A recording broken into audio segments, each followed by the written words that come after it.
have their names as. There you go. Okay.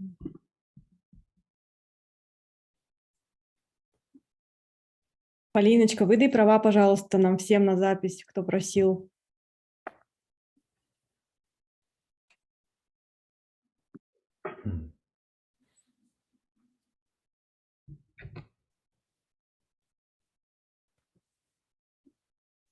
Cool. Shall we begin?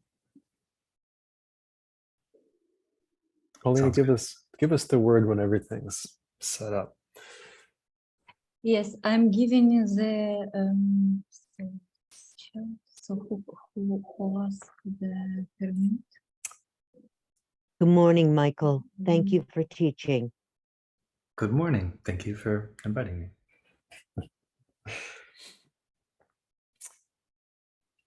Maybe we could, as we set up translation channels, if you would want to chat in. I did a lot of youth work. Nah, we won't do that one. What should we do? I'm curious how many people have studied the Hatha Yoga Pradipika and with who. So if you want to just share that, that would be interesting for me.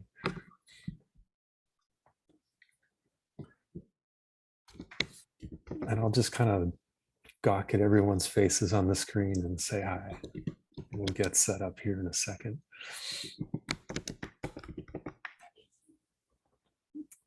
How's that speaking pace? I didn't see a pen waving. All right. Michael, we got our marching orders.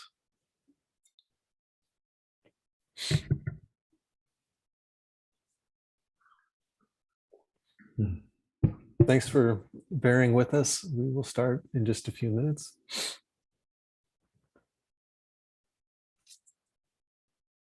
Yes, I think I give all make all co-hosts who need to record. Yes, all are Great. all are okay. Say if I miss somebody. Paulina, thank you so much for doing that. It's joy for me. It's pleasure, really. Thank you to be with me. I really want to big heartfelt thanks to Bob Serino, and I think Connie O'Brien was on the call, and the YSI staff for putting in a lot of effort to get us this far. We are close to the date of Geshe Michael teaching, and very much looking forward to that. And we will talk a little bit about that event as we have our hour together this morning. But first, I want to introduce Michael Johnson. For those that don't know him, he lives in Asheville, North Carolina. And I met him when we were both studying together with Geshe Michael. Seems like a few years ago now. And very happy to kind of within the last year or two to reconnect and to convince him to teach with YSI. He's been teaching with us as part of the yoga teacher training, teaching anatomy, and taught the Sanskrit for the Hatha Yoga, for the Yoga Sutra chapter 4. And it was so much fun. It was I love his teaching style, and he's agreed to teach again he'll do a Sanskrit class for the Hatha Yoga Pradipika coming up. That course starts on the 29th of January. Hope I got that right. Sorry, it starts on the 30th and runs to February 10. And he'll do a review. He'll do a Sanskrit class in the afternoon, and it's a lot of fun. He's a great teacher. He teaches at an Ayurvedic institute in the States, and he's been running his own YTTs since forever, and has just done a ton of studies. Studied with everybody. I've taken his Yoga Sutra classes. He teaches a 195-day Yoga Sutra course, one verse per day.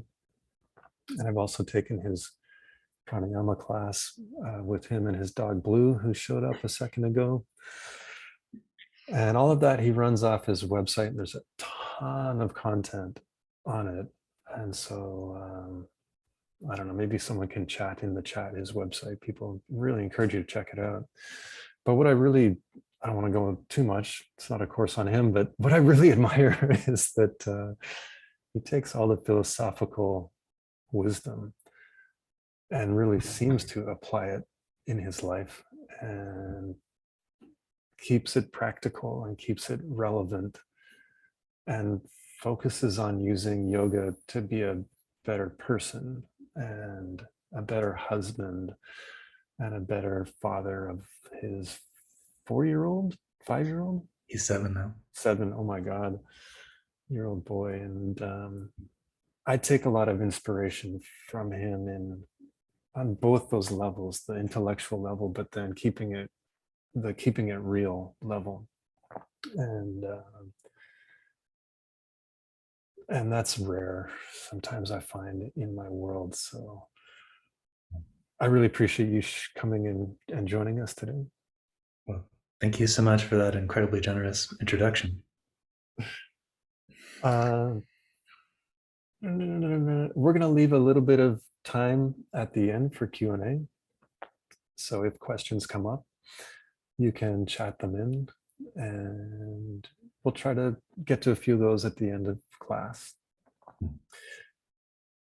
But I wanted to start by asking Michael, when and where, what was your intro to the text, when and where you bumped into the Pradipika? I know it's a little bit new for a lot of the people that are here and that will be in Geshe-La's course in a few weeks. Well, I first encountered the Hatha Yoga Pradipika when I was preparing for my first 10-day Vipassana meditation retreat. I brought a book in with me on the night before the retreat begins, and I was dreaming of what would be a good collection of books for a yoga teacher training. This was back in 2002. And I looked to what Sharon Gannon and David Life, who had a very popular book on yoga at the time, Jivamukti Yoga, was top of the yoga charts. And they recommended the Hatha Yoga Pradipika. So that's when I first encountered it. And then when I was in Toronto, dating my now wife, Stephanie, everyone was talking about how chapter 2 of the Hatha Yoga Pradipika with Geshe Michael Roach was life-changing. And I was like, how could this text on pranayama be so attractive? And we eventually, both my wife and I, went to experience chapter 3 on mudra and bandha and found out for ourselves. Yeah. I ended up studying the whole text with Lama Marut. He came to Detroit and taught it over the course of a couple of years. And it was fascinating to hear it from him, from his perspective, his knowledge of Sanskrit. He was someone who inspired me to learn Sanskrit in the first place. Oh, wow. Did He you had a host compelling argument for that? it. Did you host those at your studio? No, Brian Grenadier Brian Grenadier. hosted him at Red Lotus Yoga. Yeah. And I also went to study the Hatha Yoga Pradipika in Toronto with Kimberly Wienhoff at the time. She's now Kimberly Lafferty. And both times when they taught chapter 1, I was asked to perform the postures for everybody, which was frightening and embarrassing because I couldn't quite do them to the way that it had asked, but I gave it my best shot. Right. Yeah. And we're taking applications for demonstrators for the teachings for Geshe Michael. If anyone can hold Mayurasana for 10 minutes, we have a job for you. Yeah, I was reflecting back to first studying the text also. I was studying with Geshe Michael at Diamond Mountain, and it was such an amazing experience for me. It was a group of people that had studied a lot with Geshe Michael. We were, I don't know, 8, 9, 10, 12 years into a course of study in the Diamond Way series at that point. And, looking at you, Ben Christian, reflecting back on those crazy days in the desert. But it was people from all over that had done a lot of study, and it felt very special to receive these highest teachings and staying up late studying and really feeling that this was the culminating effort of 15 years to receive these teachings. And then in the break, Geshe Michael would teach the yoga text. He would teach the Yoga Sutra, and we'd be in New York. And then he was teaching the yoga, the Hatha Yoga Pradipika. And it was in a yoga studio. And it was really, for me, the first time texts were taught in a yoga studio. It was quite rare then, especially outside of the teacher training. So it felt like this exciting new thing with new yoga students, and we're studying a text in a yoga studio, and it was vibrant and young. And then what does Geshe Michael teach? It's the Hatha Yoga Pradipika, and it's like, oh my God, it's the exact same content. It's like, I did like 15 years of study, and I'm thinking, wow, these are the most amazing teachings. And then like 3 months later, it's the same content in a yoga text. And it was, I don't know, really eye-opening and really wild to me. So when we look at these texts that we've studied through YSI, we've done a 2-year study on the Yoga Sutra. And now we're about to embark on a Hatha Yoga text. So I'm wondering if you could speak about the difference between those two. Like, if you could characterize Hatha Yoga and Raja Yoga, or Hatha Yoga of Swapmarama and Raja Yoga of Patanjali, how would you do that? Well, it's not an easy task, but to look at the Yoga Sutra as we better understand it today, not only are we learning more about the context of when and how it was composed and compiled, but each of us as individuals keep learning more and more. And the Yoga Sutra turns out to be a philosophical text that presents the philosophy of yoga quite succinctly and powerfully, but it doesn't really give us much detailed information on how to do asanas or pranayama or what later became mudras. So a mudra is a combination of a posture, pranayama, and a meditation in one system. And the Hatha Yoga Pradipika, if we call it that, many of the early manuscripts just call it the Hatha Pradipika. But if we call it the Hatha Yoga Pradipika, then it's carrying that same philosophy that's codified in the Yoga Sutra and utilizing these advanced techniques to realize the goals that the Yoga Sutra presents. That isn't always the case, though. We were talking with a teacher I had studied with named Muktabodha Ananda, wrote a great commentary. She talked about one of the differences in this text is that it's very physically oriented. So we're using the body.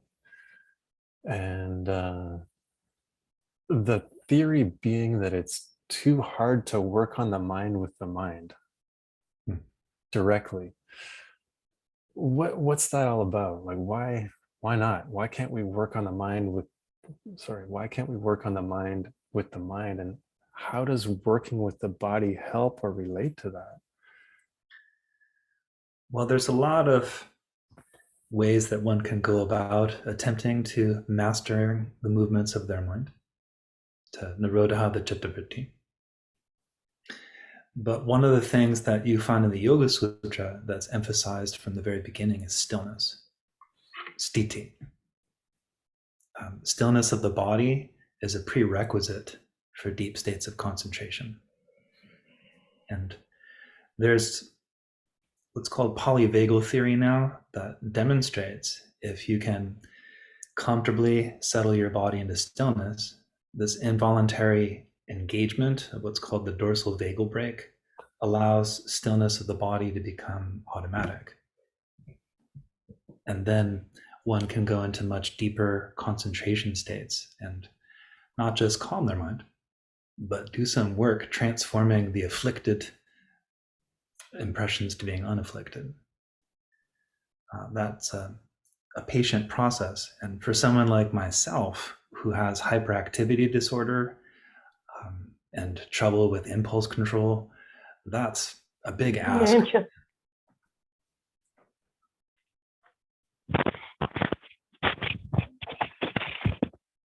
Maybe that was a sign.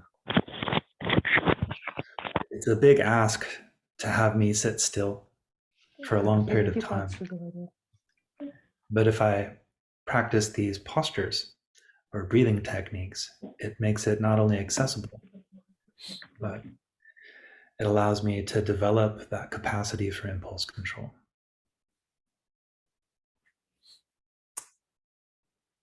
Yeah. So the first chapter, the chapter we'll be studying with, well, here's a little bit of the structure of the course. I should speak about that when Geshe Michael teaches. The structure of the daily program we'll have a meditation class, followed by Geshe Michael's teachings. And then we'll have a yoga class. So the YSI staff will lead a meditation and a yoga class, sandwiching Geshe Michael's teachings. And then we'll take a nice break. And then in the afternoon or morning, depending on where you are in the world, I'll teach a review of Geshe Michael's class. And then we'll finish the day with Michael teaching Sanskrit. So that's the structure. There'll be a led meditation, and then Geshe Michael's class, and then a yoga class. And then long break, a review of the content, and then some Sanskrit. And generally we find it's important at the college when we were on site, we found it was really important to be eating pizza during the Sanskrit class. That was a big part of our experience. So I highly encourage, especially for those of us that it's dinner time, to be ordering in some pizza for Sanskrit. And the way that the actual course itself is structured in the Hatha Yoga Pradipika, there's 4 chapters. The content of the first chapter is very cool. I think he talks about retreat and the qualities of what your retreat cabin should be like. And he's kind of sets the tone for his text of how he's thinking about engaging in these practices. It feels to me, and I can relate to it because I've done a little bit of retreat. So it was kind of, it's like, oh, this guy's also done some retreat. And so he goes from there. He also talks about the diet of a yogi, healthy eating. And so we'll have a special class on healthy eating. And then there's a long section on the asanas. Help me out, Michael, how many asanas? There's 15 in the first chapter. Yeah, and so Edward Scudslow, I'm not sure if he's here, he's going to lead a special yoga class focusing on those 15. We'll also have demonstrations of those 15, and That's a really important part of that first chapter. And maybe I'll ask you to speak on that in a second, Michael, on those postures and what they are and where they come from. But from there, Geshe Michael also is going to bring in some of chapter 4 into each chapter. So we'll teach chapter 1 starting in a couple of weeks. Chapter 2 comes in September, chapter 3 in a year from now, and then chapter 4, 6 months after that. But what Geshe Michael will do is he'll take a little bit of chapter 4 and intersperse it into chapter 1, chapter 2, chapter 3, and that's a really great. I don't know. It's chapter 4 is on samadhi, and there's lots of really amazing verses on emptiness and the ultimate nature of reality. And it's such a cool injection of that chapter into each chapter. So I was previewing it yesterday and really getting excited about hearing those teachings again. The 4th chapter is really quite special also. So that's the structure of how we'll present the course with Geshe Michael. Chapter 2 is on something called the Shat Karmas, is one of the topics in chapter 2. And looking far ahead, we're looking to organize a retreat at Diamond Mountain to go deeper into those. So save those dates in September. Back to chapter 1, back to where we are today. There are those yoga poses, and I'm wondering if you could give a little preview of what students can expect from that section. The majority of the postures are seated postures for pranayama and meditation. And one can argue that the other ones help make the seated postures more accessible. There are quite a few ways to interpret these postures, and it was nice to see you speak with Swami Mukti Bodhananda, whose translation and commentary came with a variety of accessible ways to those postures.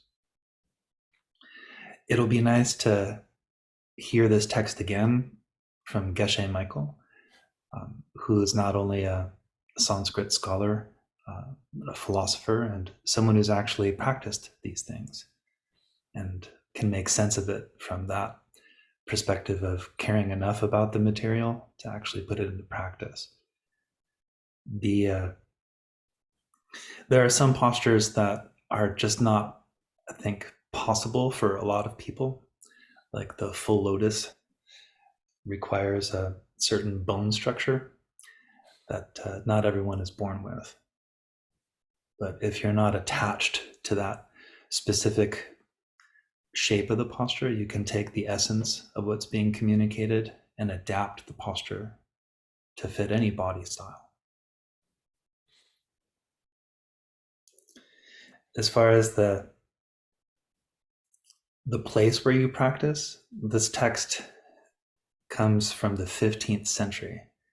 And if you look at what was going on in India at the time and what happened a few centuries before that,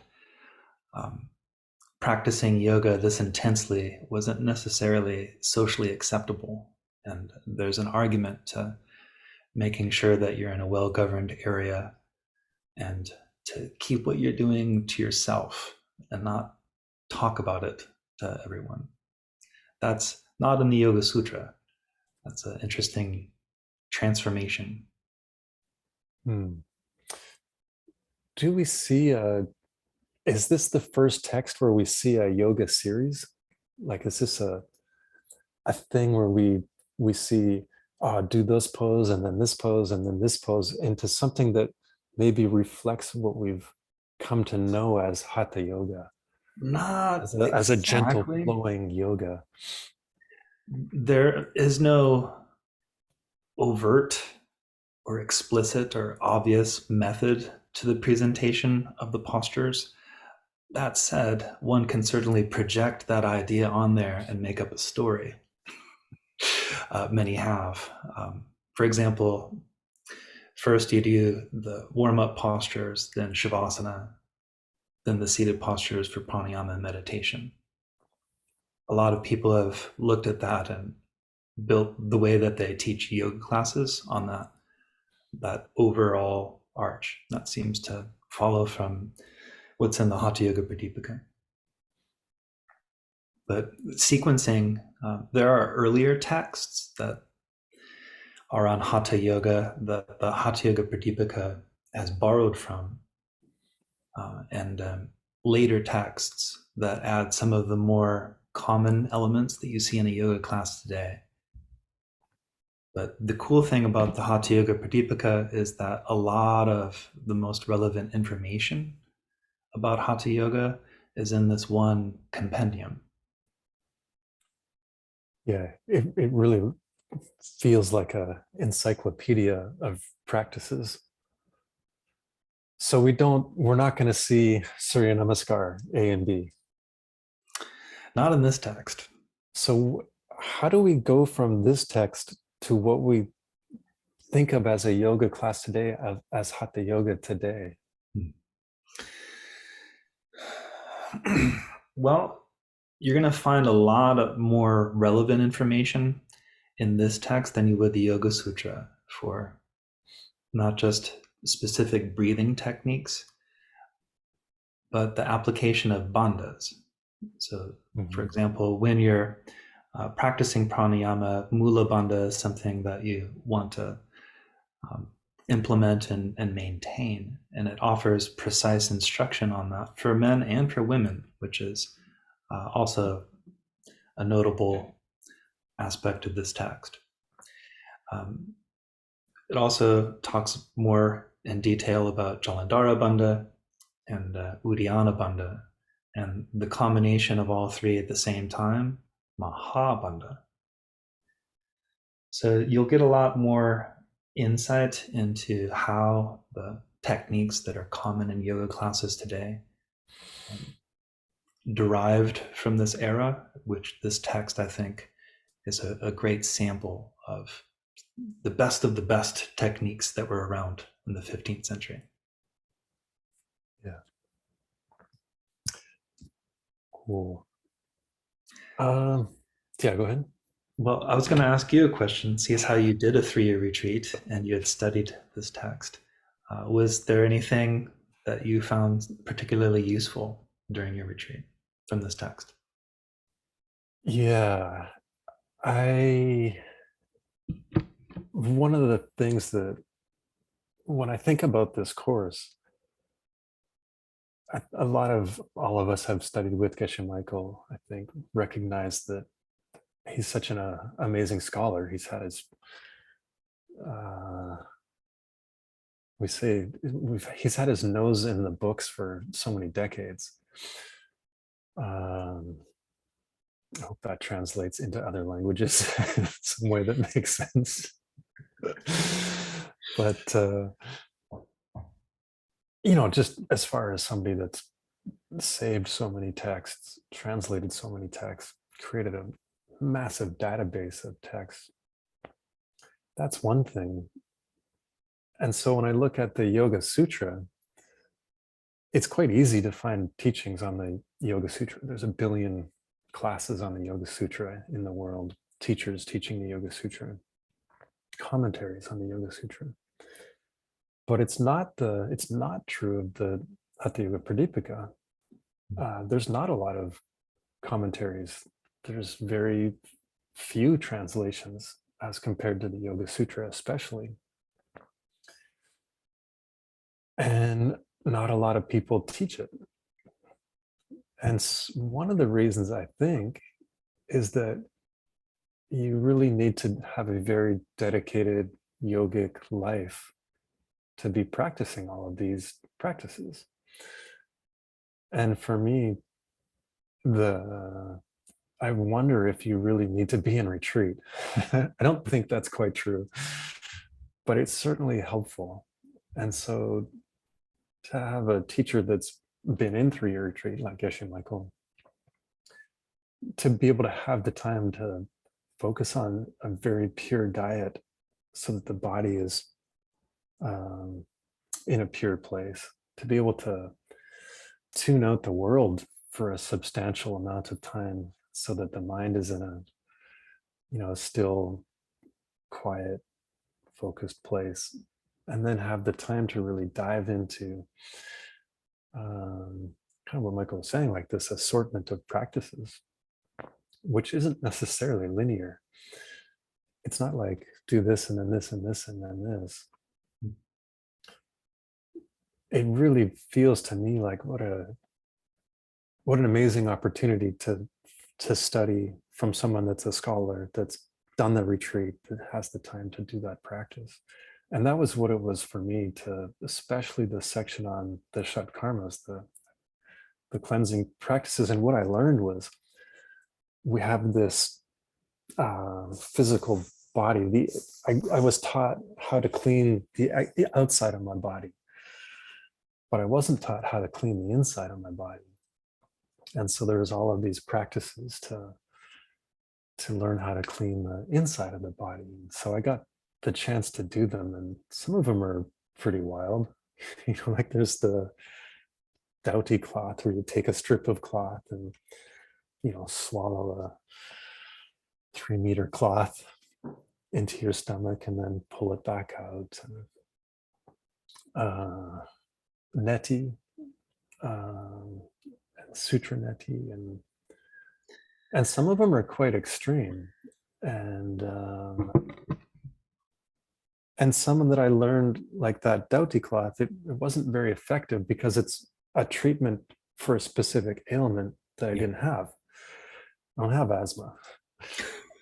I don't have breathing problems. And so, but what I learned was there were other practices that really did work for me. And it really started to put the pieces of the puzzle together about what living a yogic lifestyle meant. So that it wasn't just an intellectual pursuit for me. Like, how does in a very tangible way, how does my physical asana practice fit in with my meditation practice? Being able to combine that with pranayama. Does pranayama work better for me before meditation, after yoga? On that topic, yeah. if you don't mind me interjecting, the title of our talk is Perfect Meditation. Can you speak on what you would say is perfect meditation, considering everything you've experienced and the parallaxing of these two texts, the Yoga Sutra, the Hatha Yoga Pradipika? Yeah, I'm getting behind the scenes messages from Bob. Talk about the theme. I don't have much to say about perfect meditation. Thanks for asking. In one sense, perfect meditation is the act of meditating. It's like, good, you did it. Good job. That was perfect. But it feels like when we talk about inner and outer methods as one of the two real essential paradigms of the Yoga Studies Institute, the teachings, we have to use inner methods, compassion, meditation, the 4 measurables, developing love, compassion, combining those inner methods with the outer methods, which are really emphasized in this text. Asana,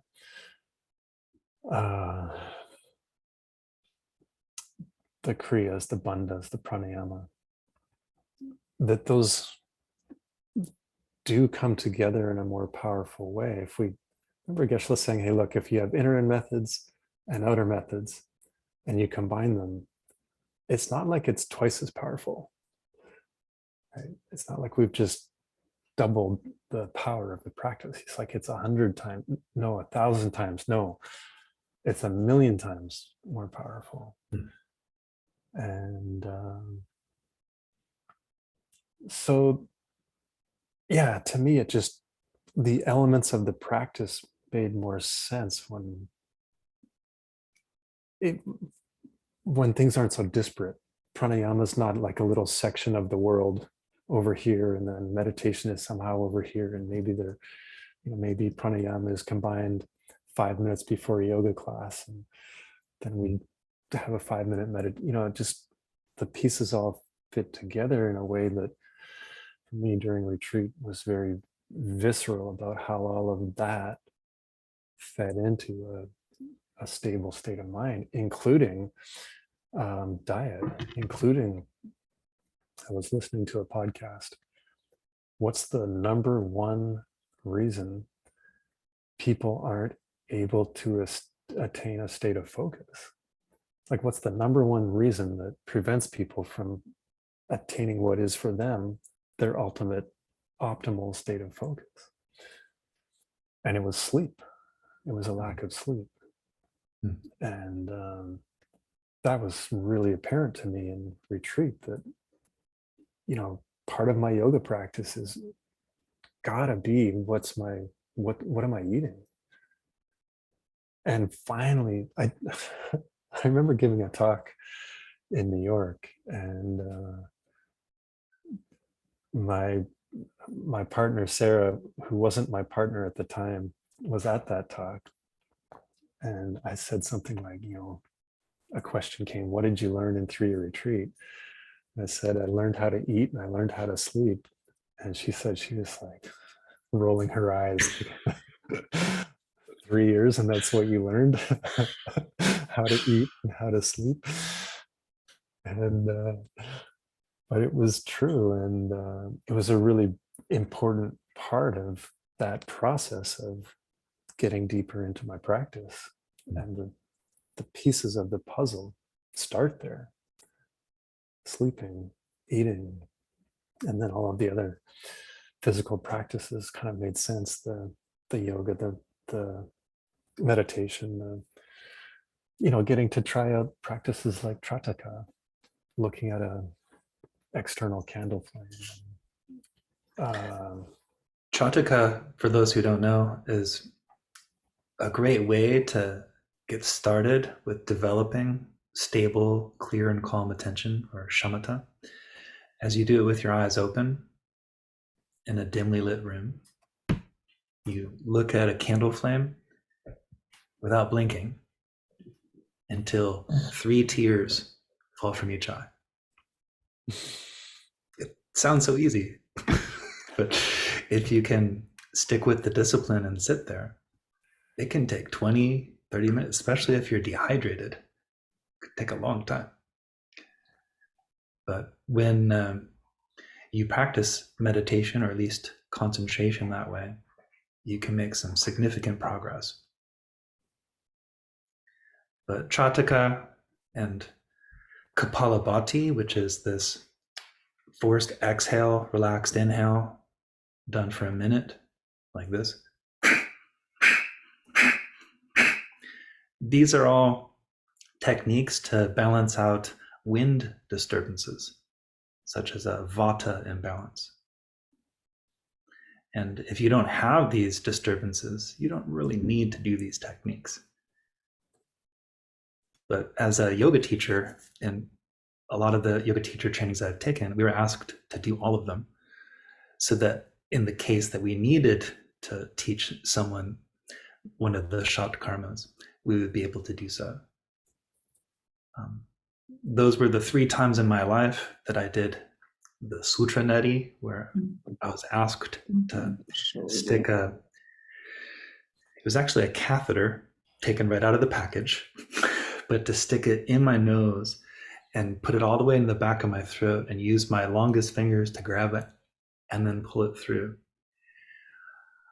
Oh my gosh, what a very unpleasant but powerful experience to learn self-control and to feel the gag reflex and not necessarily be controlled by it.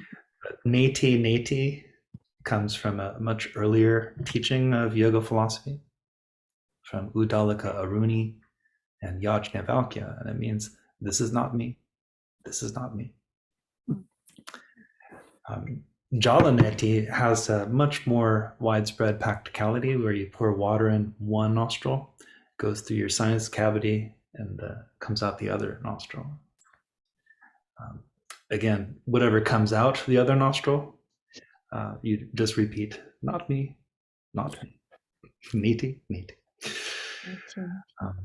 But yeah, you don't need to do any of these things on a regular basis. They're just there if you have an issue, can help balance out. And so, why a staircase to perfect meditation? The question, these are the stairs, I guess you could say. These are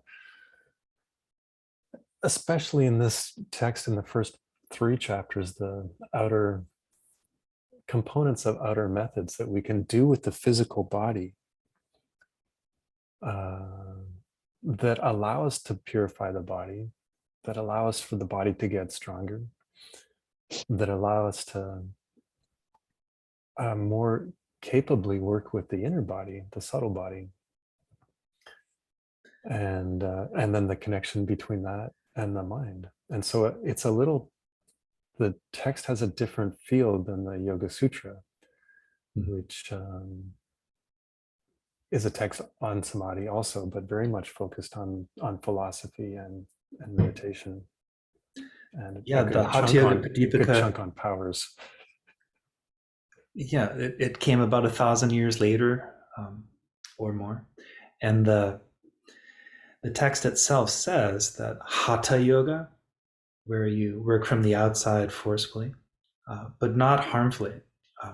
It is very clear that one ought not to harm themselves when doing these practices. But it's in service of Raja Yoga, which has become associated with the yoga of perfect meditation.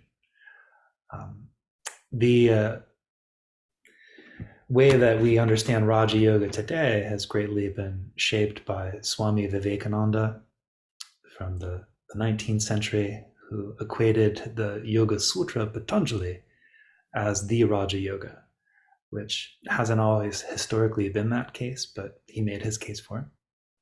And that's what he titled his translation of the Yoga Sutra. But if you look at the Hatha Yoga Pradipika, Raja Yoga is clearly the 4th chapter, Samadhi, that Geshe Michael translates as perfect meditation.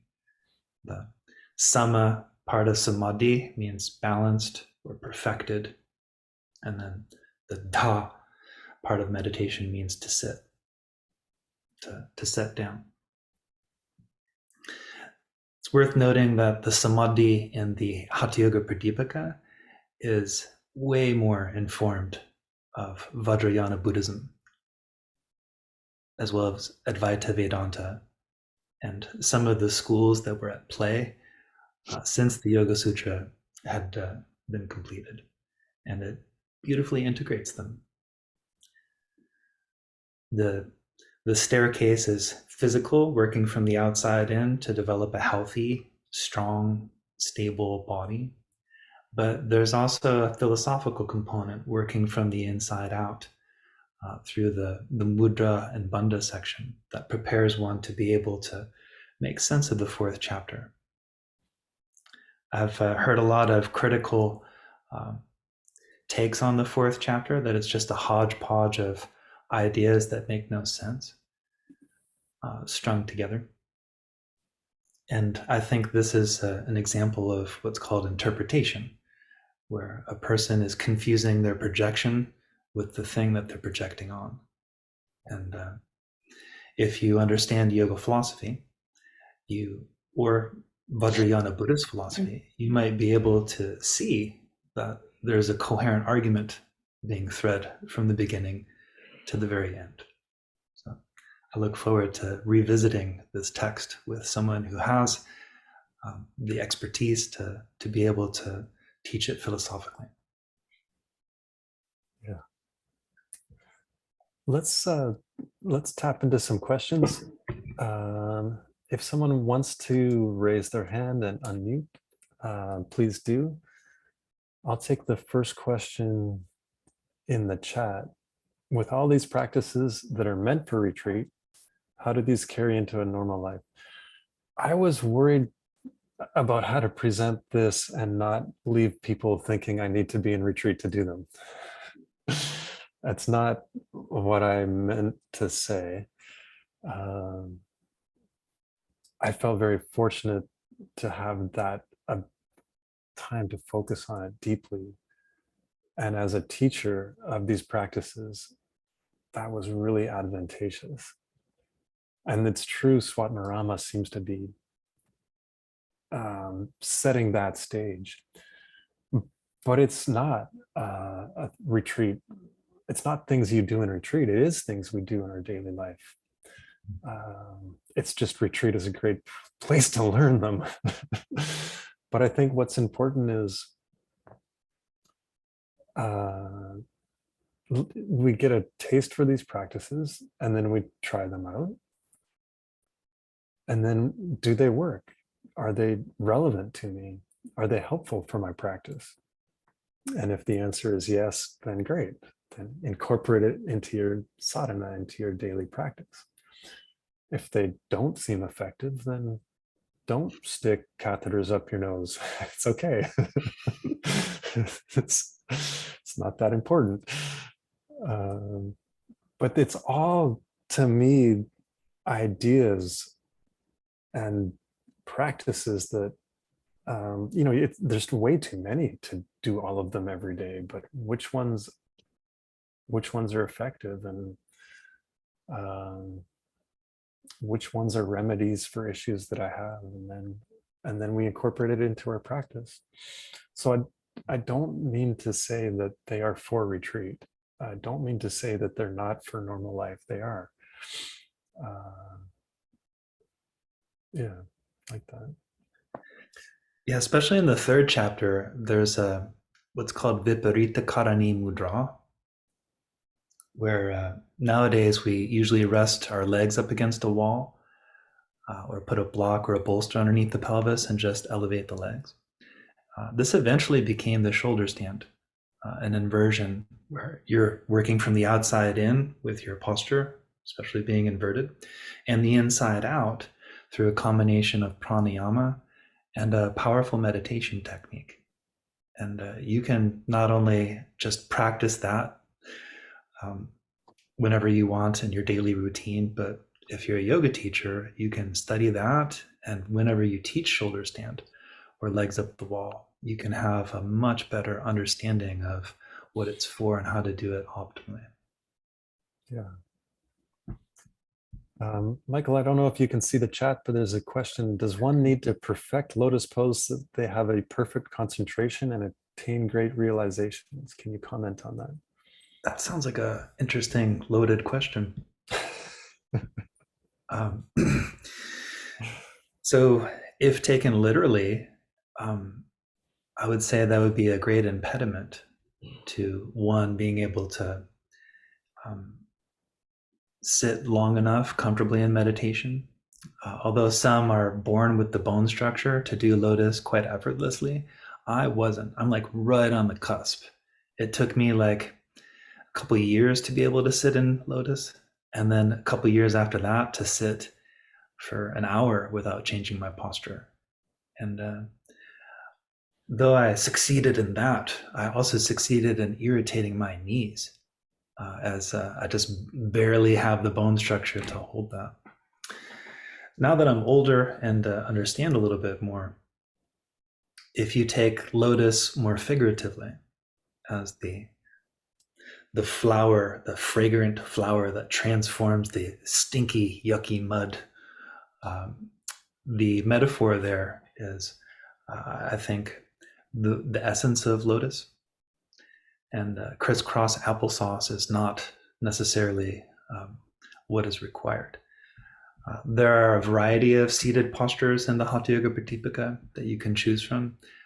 Siddhasana or Vajrasana does not require one to have this type of abnormal flexibility.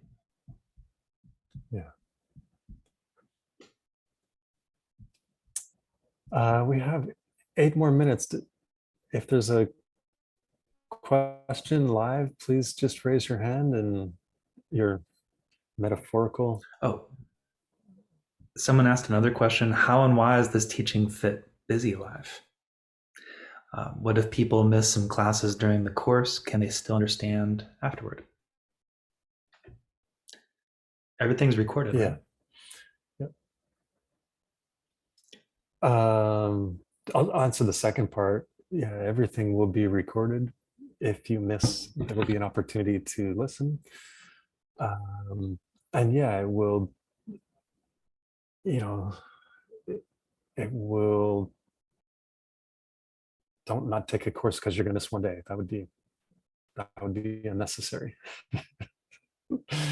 And you'll hear a lot of familiar themes that people have heard with Geshe Michael's teachings. There'll be review classes and it's going to work out. Michael, there's a couple questions. Starting yoga at an advanced age, 72, do you have advice? Is this good course good for total beginners? Do you want to jump in on that? I have a busy life. Where is this going to fit in? If this was your introduction to yoga or yoga philosophy, yoga practice, it would be an auspicious one. I can say that beginner's mind is precious. If you've been studying this for many years like I have, you tend to forget what it was like when you were introduced to yoga for the first time. And that's an advanced practice to be able to revisit that. And in a way, as I'm raising my 7-year-old, I get to relive childhood and see all these things for the first time. And I think it would be an excellent way to be introduced to yoga, especially in this format. And if you're starting yoga later on in life, there's never a better time to start than right now, whatever the outer circumstances are. But the nice thing about this text is it doesn't recommend vigorous and potentially injurious practice. It rather is quite adamant about practicing gently. It says a couple times, Shanai, Shanai, Yukta, Yukta, little by little, gently, and so on. Yeah. It's a little hard to see everything on the screen, but if we haven't put up the QR code to register, if we could do that. And I'll take there was one question that caught my eye about where to practice. There's a part in the text about, secluding oneself and the qualities of a retreat hut and what's the perfect place. I just have a small room. What do I do? I can't. And for me, I think one of the things that is important for me and my practice, be it meditation or asana, is try to create a place in my house that I want to go practice in, that's attractive to me, that helps me develop that habit. So living in New York, that's hard because there's not an extra room.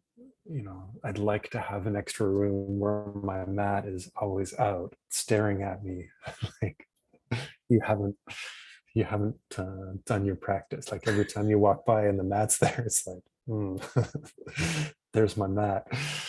I should go do my practice. But I think for me, the benefits of when my practice is good, the habit is strong. And how do we develop that habit? One is, having a spot that I just like to be in.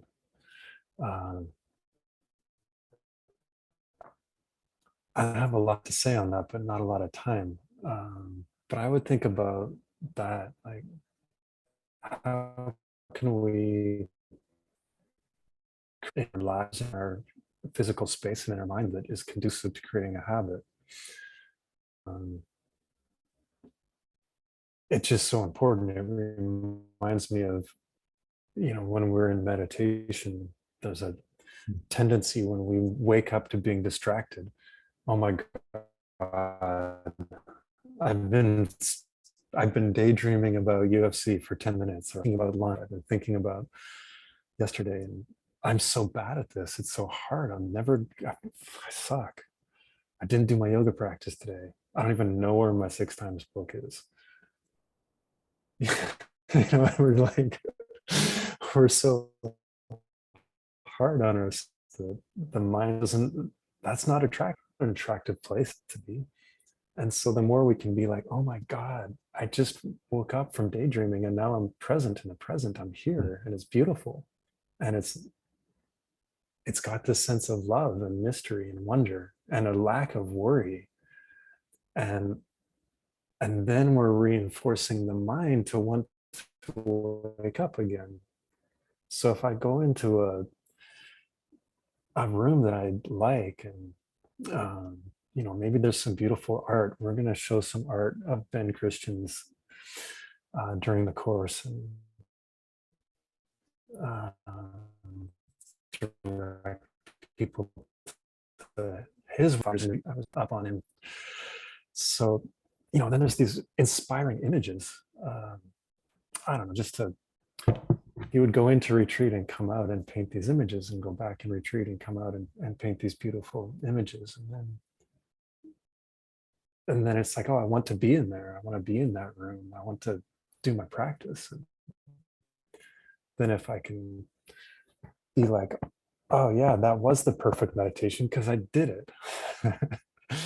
And that's my definition of perfect meditation. It's the one that I do. And then we're reinforcing a habit in a positive way that's what I think of when I think what's the perfect place. It's like, it's the thing that encourages me and helps me to practice. Whether it's close to water or rocks or, like all of those other things, it's good to think about. But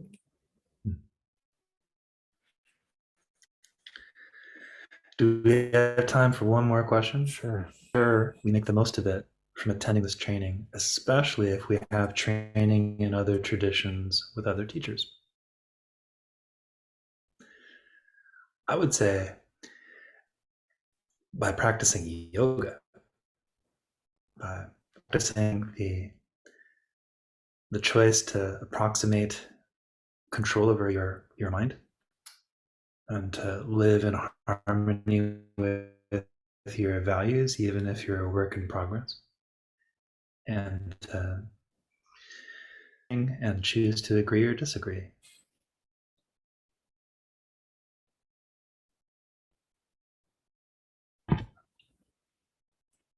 Cool. Thank you, Michael, for tuning in. I know your mornings are busy with life and kid and work, and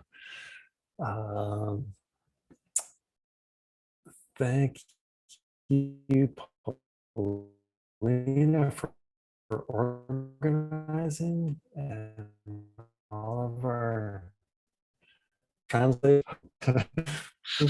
Thumbs up, thumbs down. It's hard, but really appreciate everyone that is translating, and then our distributors that are promoting the course and bringing people in to hear Geshe Michael's teachings. That's really, we wouldn't be able to reach people nearly effectively as without you. So I know there's people really kicking ass trying to promote this in their communities, and translating the manuals in 7 languages. It's just amazing, and really looking forward to taking part in Geshe Michael's course, and YSI staff that are here, Teresa, Bob, thanks for being part of the team and helping promote. Uta, it's nice to see you. So really hope to see people January 30th for Geshe-la's teachings. Thank you again, Michael. Thank you, bro. Thank you to everyone.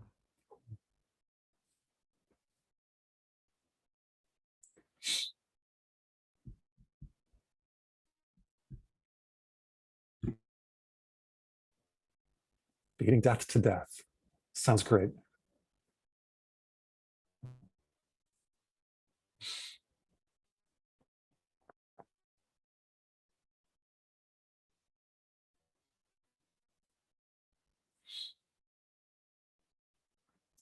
Awkward silence as people sign off.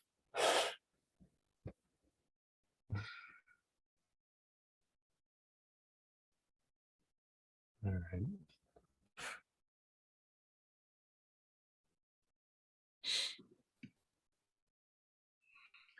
Well, I feel if we keep talking that people won't leave. So it's probably Yeah. best to go with the silence. Sign off to you. Thanks, y'all.